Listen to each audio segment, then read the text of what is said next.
কোন বোন বোধহয় প্রশ্নটা পাঠিয়েছেন। যাই হোক, আমাদের দেশে কিছু এরকম মুখরোচক কথা আছে। যেমন ভাবি মায়ের মতন। শুনছেননি? শিক্ষক বাবার মতন। এগুলো শুনতে খুব সুন্দর শোনা যায় কিন্তু, তাই না? শিক্ষক বাবার মতন। বাহ! কি সুন্দর কথা। পত্রিকার পাতা খুললে আমরা দেখি। আমি ক্লাস 9 এ পড়ি এবং স্কুলে পর্দা করে যাই। কিন্তু ক্লাসে ঢুকে পর্দা করতে পারি না। প্রধান শিক্ষক নিষেধ করে এবং বলে যে শিক্ষক পিতার সমতুল্য এবং বলে যে মুখ থেকে পর্দা সরিয়ে ফেলো। এ ব্যাপারে সঠিক সমাধান জানালে উপকৃত হব। ছাত্রীর নামও লিখছে, আমি আর না বললাম নাম। কোন বোন বোধহয় প্রশ্নটা পাঠিয়েছেন। যাই হোক, আমাদের দেশে কিছু এরকম মুখরোচক কথা আছে। যেমন ভাবি মায়ের মতন। শুনছেননি? শিক্ষক বাবার মতন। এগুলা শুনতে খুব সুন্দর শোনা যায় কিন্তু, তাই না? শিক্ষক বাবার মতন। বাহ! কি সুন্দর কথা। পত্রিকার পাতা খুললে আমরা দেখি। দেখি কি দেখি না? পরিমল, অমুক, তমুক। শিক্ষক কিন্তু এরা সব। এই শিক্ষক নামের কলঙ্কদের নানান কুকীর্তি পত্রিকা খুললে দেখা যায় কি যায় না? অতি ভালো, ভালো না ভাই। যে একজন নারীর গায়রে মাহরাম, সে যদি বাপের বয়সীও হয়, তারপরেও তার সাথে পর্দা করতে হবে। কারণ এর সাথে এই মেয়ের বিয়ে বন্ধনে আবদ্ধ হওয়া কি আছে? জায়েজ? যারা বলে ভাবি মায়ের মতন, তাদেরকে বলবেন যে আমার ভাইটা যদি মারা যায় বা এই মহিলার তালাক দিয়ে দেয়, আমি বিয়ে করতে পারবো কি পারবো না? যারে আমি বিয়ে করতে পারবো সে আবার মায়ের মতন কেমনে হইল? কি বলেন? শিক্ষকের সাথে ছাত্রী বিয়ে হতে পারে কি পারে না? যার সাথে বিয়ে হতে পারে সেই সম্ভাবনা আছে, সে আবার বাপের মতো কেমনে হইল? বাপের সাথে বিয়ে হতে পারে? তাহলে যার সাথে বিয়ে হতে পারে না তার সাথে তুলনা বাপের সাথে চলে, যার সাথে বিয়ে হতে পারে সে আবার বাপের মতো কেমনে হলো? অতএব এই সকল শয়তানি স্লোগান, এই সমস্ত শয়তানি মুখরোচক কথা শোনা যাবে। ইসলাম যেখানে পর্দার বিধান রেখেছে, দেখুন, বাবার সাথে, ভাইয়ের সাথে, সন্তানের সাথে, নিজের তাদের সাথে, চাচার সাথে, মামার সাথে পর্দা আছে? শরীয়তে তাদের সাথে কোনো পর্দার বিধান? আপন মামার সাথে, আপন চাচার সাথে, আপন ভাইয়ের সাথে, নিজের সন্তানের সাথে, নিজের বাবার সাথে একজন মেয়ের কি পর্দা করতে হয়? একজন ছেলে তার মায়ের সাথে, বোনের সাথে পর্দা করতে হয়?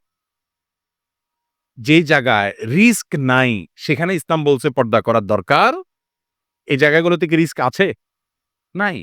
এগুলাতে দুর্ঘটনা আলহামদুলিল্লাহ সচরাচর ঘটনার কথা কল্পনাও করা যায় না। কিন্তু ইসলাম যে জায়গাতে পর্দা করতে বলেছে, যেমন কথার কথা, চাচাতো ভাইয়ের সাথে, খালাতো ভাইয়ের সাথে, মামাতো ভাইয়ের সাথে পর্দা করতে বলছে কি বলে না? এই জায়গাগুলোতে রিস্ক আছে না নাই? অঘটন ঘটে কি ঘটে না? ভাবির সাথে পর্দা করতে বলেছে দেবরকে, এখানে অঘটন ঘটে কি ঘটে না? শিক্ষকের সাথে পর্দা করতে হবে ছাত্রীর, কারণ তিনি গায়রে মাহরাম, তথাকথিত বাবার মতো না, তিনি স্বামীর মতো, কারণ তার সাথে বিয়ে বন্ধনে আবদ্ধ হওয়া কি আছে? জায়েজ। অতএব বয়স যাই হোক না কেন তার সাথে ইসলাম পর্দা করতে, এখানে রিস্ক আছে না নাই? এই জন্য ইসলাম কি করতে বলছে? পর্দা করতে। এই পর্দাটা অযথা বলা হয় নাই, এটা নারীর সেফটির জন্য, নিরাপত্তার জন্য, সামাজিক স্থিতিশীলতার জন্য, শান্তির জন্য, অশান্তি দূর হওয়ার জন্য, নারীর প্রতি অবিচার, বৈষম্য, জুলুম, পাশবিক নির্যাতন, পুরুষকে তার চরিত্র হেফাজত করা, স্বাভাবিকভাবে সমাজের সবকিছু যেন ঠিকঠাক থাকে এবং অস্থির না হয়, সেজন্য ইসলাম পর্দা বিধান দিয়েছে। অতএব নিজের শিক্ষকের সাথেও কি করতে হবে? পর্দা করতে। একজন মানুষ যদি বাবার বয়সী হয়, তো নবী সাল্লাল্লাহু আলাইহি ওয়াসাল্লামের হাদিস তো আছে যে বড়কে সম্মান করে না সে আমার উম্মত না। তাকে আপনি সম্মান করেন, কিন্তু তাই বলে পর্দা খুলে না। যে শিক্ষা প্রতিষ্ঠান পর্দা করতে বাধা সৃষ্টি করে সে শিক্ষা প্রতিষ্ঠানে পড়ারই দরকার নাই, জায়েজ নাই। এবং আমাদের সাংবিধানিক অধিকার প্রতিটা মানুষ তার ধর্ম পালন করতে পারবে। সেই অনুযায়ী কোনো মেয়ে, কোনো ছেলে যদি তার দিন পালনে অসুবিধা তৈরি করার কোনো শিক্ষা প্রতিষ্ঠান, তাহলে সেই শিক্ষা প্রতিষ্ঠান সংবিধান লঙ্ঘন করছে। বিধায় সেই অজুহাত দিয়ে একজন মানুষ, একজন মুসলমান ইসলামের বিধিবিধান, আল্লাহর আদেশ নিষেধ পরিহার করবে না। আল্লাহ আমাদেরকে বোঝার তৌফিক দান করুন। ভূমিকম্পে মৃত্যুবরণ করলে কি শাহাদাতের মৃত্যু হবে? জি হ্যাঁ। যেমনি ভূমিকম্পের মৃত্যু ইমানদার মানুষের যদি ভূমিকম্পের মৃত্যু হয় তাহলে সে শাহাদাতের মর্যাদা পাবে ইনশাআল্লাহ। নবী করিম সাল্লাল্লাহু আলাইহি ওয়াসাল্লাম বলেছেন, আল্লাহর রাস্তায় যারা জীবন দেয় তারা ছাড়া আরো কিছু মানুষ আছে যারা শাহাদাতের মর্যাদা পাবে। কোন হাদিসে আসছে খামসুন, কোন হাদিসে আসছে সাবউন, 7 শ্রেণীর মানুষ, 5 শ্রেণীর মানুষ তারা শাহাদাতের মর্যাদা পাবে। এর ভিতরে যারা আগুনে পুড়ে মারা যায়, যারা পানিতে ডুবে মারা যায়, যারা কোনো ভবন ধসে, কোনো ওয়াল ধসে মারা যায়, কোনো কিছু নিচে চাপা পড়ে মারা যায়, কোনো মানুষ নিজের জীবন রক্ষা করতে গিয়ে ধস্তাধস্তি তাকে শত্রুপক্ষ মেরে ফেলেছে, অথবা তার জান রক্ষা করতে গিয়ে, তার ইজ্জত রক্ষা করতে গিয়ে তার জীবন দিতে হয়েছে, এই মানুষগুলোকে আল্লাহ রাব্বুল আলামিন শাহাদাতের মর্যাদা দান করবেন। আল্লাহ রাস্তা শহীদদের যেই মাকাম হুবহু সেটা না হলেও শহীদদের কাতারে বা মর্যাদা তারা যাবে। সে আলোকে বলা যায় ভূমিকম্পে ইমানদার যারা দুনিয়া থেকে গেছেন ইমানদার অবস্থায় আল্লাহ রাব্বুল আলামিন তাদেরকে শাহাদাতের মর্যাদা দিবেন ইনশাআল্লাহ। যদি মা ও মেয়ে একই পরিবারের থাকে তাহলে কি মা এবং মেয়ের স্বর্ণরূপার যাকাত একসাথে যোগ করবে নাকি আলাদা? দেখুন, ইসলাম প্রত্যেকের অ্যাকাউন্ট, প্রত্যেকের হিসাব নিকাশ আলাদা করতে বলে। মেয়ে যদি প্রাপ্তবয়স্ক হয়, মাও যদি তার স্বর্ণ থাকে, মেয়েরও স্বর্ণ থাকে, তাহলে সেক্ষেত্রে মায়ের স্বর্ণের যাকাতের হিসাব আলাদা, মেয়ের স্বর্ণের যাকাতের হিসাব আলাদা। দুটাকে এক করা লাগবে না। যদি কারোরটাই নেশাব পূর্ণ না হয় তাহলে কারোরই যাকাত দিতে হবে না, কিন্তু দুটো একসাথে করলে যদি নেশাব পূরণ করতে হয় তাহলে যাকাত দিতে হবে না, যেহেতু দুজনের মালিক আলাদা। আর যদি মালিক একজনই হয়, মা মেয়েকে পড়তে দিছে, তাহলে তো মালিক তো মা, তাহলে অবশ্যই সেটা মা ইনক্লুড করে যাকাত দিতে হবে। আর যদি মেয়েকে দিয়ে দেয় এবং মেয়ে নিজের, হয়তো অনেক মেয়ে আছে তার ব্যবসা আছে বা চাকরি করেন বা উপার্জন আছে, সেখান থেকে তিনি কিনেছেন, তাহলে ওইটা তিনি তার যাকাত দিবেন, দুইটা ইনক্লুড করবেন না। যদি কোনো দুধের শিশু তার ভাবির দুধ পান করে তাহলে তার বিধান কি হবে এবং তার ভাইয়ের বিধান কি হবে? এমন হতে পারে যে কোনো বাচ্চা, নবজাতক শিশু, ভাই অনেক বড়, বিয়ে করেছেন, ভাইয়ের বাচ্চা কাচ্চা আছে, তাহলে ভাবির দুধ পান যদি করে কোনো ছোট বাচ্চা, তাহলে সেক্ষেত্রে ওই ভাবির দুধ পান করার কারণে দুধের সম্পর্ক তৈরি হবে, এবং দুধের সম্পর্ক তৈরি হওয়ার কারণে নবী রাসূলুল্লাহ সাল্লাল্লাহু আলাইহি ওয়াসাল্লাম সেই হাদিসের আলোকে আহমিনার রাযাআত মা আহমিনান নাসাব, মানুষের বংশের বরত্ব সম্পর্কের কারণে যেই নারীদের বিয়ে করা হারাম হয়, ঠিক দুধ পান করার মাধ্যমে একই সম্পর্ক তৈরি, অর্থাৎ যার দুধ পান করেছেন তিনি দুধমা হয়ে গেছেন। এখন নিজের বড় ভাই যিনি, তিনি একই সঙ্গে বড় ভাই, আবার একই সঙ্গে দুধ ভাইও। আপন ভাই তো আসেনি, আবার পাশাপাশি না, আশাপাশি দুধ মাতার স্বামী হওয়ার কারণে দুধ বাবার মর্যাদা, যার কারণে এই ভদ্র মহিলার যদি দুধ পান করে থাকে অন্য মেয়ে, সে অন্য ঘরেরও হয়, তাহলেও এই ছেলের সাথে আর তার বিয়ে জায়েজ হবে। তাহলে এই ভাই তার আপন ভাই, কিন্তু এই ভদ্রলোকের স্ত্রীর দুধ পান করার কারণে তার দুধ বাবার মতো সম্পর্ক তার মধ্যে তৈরি হবে। এতে কোনো অসুবিধা নেই, কারণ ভাই তো এমনিই ভাই, ওই বাবার সম্পর্ক হলে যা হবে ভাই সম্পর্ক হলেও তাই হবে। যদি সে মেয়ে হয় তাহলে ভাই হিসাবেও দেখা দিতে পারতো, এখন দুধের সম্পর্ক হয়েছে সে কারণে তো দেখা দিতে আরো পারবে। অতএব এটাতে কোনো হেরফের হবে না, কিন্তু দুধের সম্পর্ক ঠিকই সাব্যস্ত হয়ে যাবে। এমনকি বলেও যদি দুধ পান করে ফেলায় তবুও কি হবে, দুধের সম্পর্ক সাব্যস্ত হয়ে যাবে। শুনেছি ঘুমানোর আগে 21 বার বিসমিল্লাহির রহমানির রহিম পড়লে নাকি প্রতিটি নিঃশ্বাসে নেকি লেখা হয়, এটা সঠিক কিনা?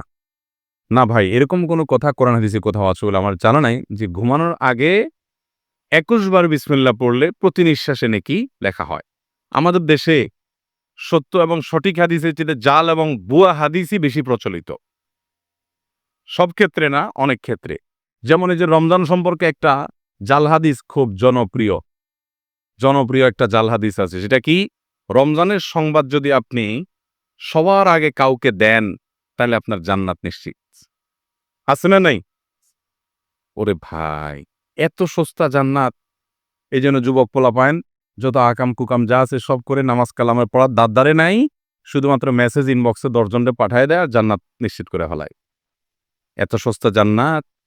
জান্নাত পেতে হলে ঈমান লাগবে, নেক আমল লাগবে, গুনাহ ছাড়তে হবে, নামাজ পড়তে হবে, হালাল পথে চলতে হবে, হারাম বর্জন করতে হবে, হারাম রিলেশন বর্জন করতে হবে, তারপরে জান্নাত লাভ করা যাবে। আপনি মেসেজ ফরওয়ার্ড করে জান্নাত লাভ করার এই সস্তা পদ্ধতি আপনারা কে শিখাইছে?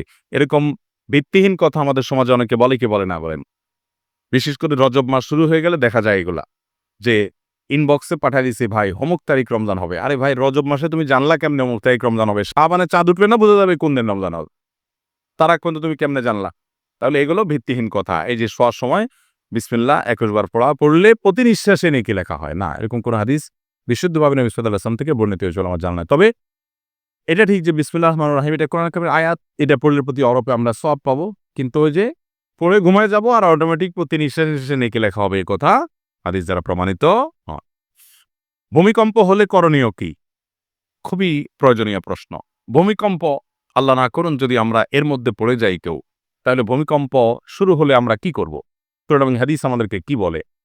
প্রথমত, একজন ঈমানদার যে কোনো কঠিন পরিস্থিতিতে সর্বপ্রথম তার দৃষ্টি যাবে আল্লাহ রাব্বুল আলামিনের দিকে। তিনি সবকিছুর আগে আল্লাহকে স্মরণ করবেন, আল্লাহর দিকে তার মনোযোগ চলে যাবে। তিনি জিকির করবেন, আল্লাহ তাআলা স্মরণ করবেন এবং আল্লাহর কাছে দোয়া শুরু করবেন, তওবা করবেন, ইস্তেগফার করবেন, রোনাজারি করবেন, আল্লাহর কাছে পানা চাইবেন, কারণ এটাই হলো তার রক্ষার প্রধান এবং মূল জায়গা। এজন্য ঈমানদার সেই কাজটি করবেন। নবী করিম সাল্লাল্লাহু আলাইহি সাল্লাম চন্দ্রগ্রহণ হলে, সূর্যগ্রহণ হলে, সাহাবীদের মধ্যে ভূমিকম্প তৈরি হলে, এরকম কোনো পরিস্থিতি তৈরি হলে তারা আল্লাহর দিকে রুজু হতেন, জিকির আজকার করতেন, আল্লাহর দিকে মনোযোগী হতেন, তওবা করতেন, ইস্তেগফার করতেন। অতএব সেই কাজগুলো আমাদেরকে করতে হবে। এটা হলো প্রথম। দ্বিতীয়ত, এরকম পরিস্থিতিতে সতর্কতামূলক ব্যবস্থা হিসাবে আমরা অবশ্যই বিশেষজ্ঞরা যে পরামর্শ দিয়ে থাকেন সেই পরামর্শগুলো অনুযায়ী আমরা আমল করব। নিজেকে নিরাপদ জায়গায় নিয়ে যাব। যদি বের হওয়ার সুযোগ থাকে ভবন থেকে বের হয়ে নিরাপদ জায়গায় চলে যাব। যদি ভবন থেকে বের হওয়ার রিস্কি হয় বা সে সুযোগ না থাকে, তাহলে অন্তত ওই যে বিমের আশেপাশে থাকা অথবা আপনার শক্ত কোনো খাট, চৌকি, টেবিল এগুলোর নিচে অবস্থান নেওয়া, আরো যে পরামর্শ এ বিষয়ে বিশেষজ্ঞরা দিয়ে থাকেন সেগুলো অবলম্বন করতে হবে। অন্যকে সহযোগিতা করার চেষ্টা করতে হবে। একজন ঈমানদার তিনি জাগতিক যে সমস্ত উপায় উপকরণ আছে এগুলো গ্রহণ করতে তার ঈমান তাকে বাধা দেয় না, কিন্তু ঈমানদারের সবকিছুর আছে আগে নজর চলে যাবে, তার দৃষ্টি চলে যাবে কার কাছে? আল্লাহ রাব্বুল আলামিনের কাছে। যে আমার রক্ষা করার একমাত্র মালিক মূলত কে? আমি উপায় উপকরণ হিসাবে অনেক কিছু করতে পারি, আল্লাহ চাইলে আমাকে রক্ষা করবেন, না চাইলে রক্ষা করতে কেউ পারবে না। এই জন্য দেখবেন অনেকে সামান্য আঘাতেই দুনিয়া থেকে চলে যায়, আবার অনেকে দেখবেন ভূমিকম্পের পরে 40 ঘন্টা পরে, 50 ঘন্টা পরে, একদিন পরে, 2 দিন পরে পর্যন্ত জীবিত উদ্ধার হচ্ছে। হচ্ছে কি হচ্ছে না? এই যে করোনা হলো, বহু মানুষ আমরা দেখেছি যে করোনার রোগী সাথে মাখামাখি করেছে, কিছুই হয় নাই। আবার এমনও মানুষ ছিল যে শুরু থেকে পুরা লকডাউনে দরজা জানলা বন্ধ করে পড়ে আছে, তার করোনা আক্রান্ত হয়ে দুনিয়া থেকেই চলে গেছে। আছে না নাই? অতএব সব জায়গায় বিজ্ঞান জবাব দিতে পারবে না। দুজন মানুষ পাশাপাশি আছে, একজনের ইমিউন হয়তো একটু বেশিও আছে, কিন্তু সে আগে শেষ হয়ে যাচ্ছে। আরেকজনের ইমিউন একটু কম, রোগ প্রতিরোধ ক্ষমতা কম, কিন্তু দেখা যাচ্ছে সে পরে শেষ হচ্ছে। কেন পরে শেষ হচ্ছে এর কোনো ব্যাখ্যা কেউ দিতে পারবে না, কিন্তু ঈমানদারের কাছে ব্যাখ্যা আছে যে আল্লাহ তাআলা তার হায়াত বেশি রেখেছেন, সেজন্য সে বেশি বেঁচেছে। অতএব এরকম কোন আল্লাহ না করুন পরিস্থিতির মুখোমুখি যদি হয়, আজকে তুরস্কে যে ভূমিকম্প হয়েছে, এই ভূমিকম্প যদি আমাদের দেশে ঢাকা শহরে যদি হয়, আজকে তুরস্কে মানুষের লাশ সরাবার